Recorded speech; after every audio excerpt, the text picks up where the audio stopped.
অজান দেশলৈ গুচি গ'ল দুয়ো।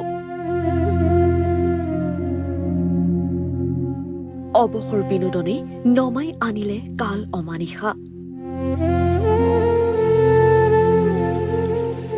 মাতৃপুত্ৰই জনাই নাছিল সেই দিনটো আছিল অন্তিমটো দিন।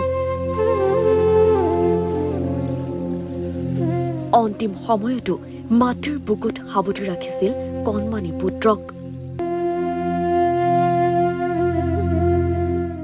মাতৃপুত্ৰৰ শেষ আলিংগন।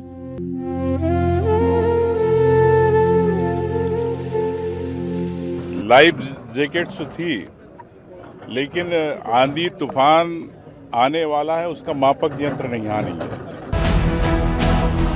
মধ্যপ্ৰদেশৰ জাবলপুৰত সংঘটিত এক নাও দুৰ্ঘটনাই কন্দুৱাইছে এতিয়া সমগ্ৰ দেশকে। সেইদিনা আছিল ৩০ অক্টোবৰ। কাল অমানিশা নামি আহিছিল বহুকেইটা পৰিয়ালত। পৰ্যটকেৰে ভৰি থকা এখন নাও মুহূৰ্ততে বিলীন হ'ল সাগৰ পৃষ্ঠত। তীব্ৰ বেগেৰে অহা বতাহ আৰু সাগৰৰ ঢৌৱে পলকতে অন্ধকাৰ নমাই আনিলে বহুজনৰ জীৱনত।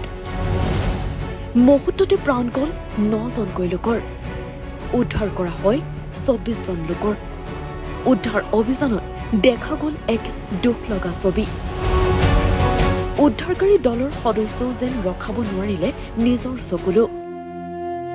মাতৃৰ বুকুত সন্তানৰ নিথৰ দেহ, একেলগে মাতৃ সন্তানৰ মৃত শৰীৰ। শেষ পৰ্যন্ত এৰি নিদিলে মাতৃয়ে নিজৰ সন্তানক। এয়াই চাগে এগৰাকী মাতৃৰ মৰম।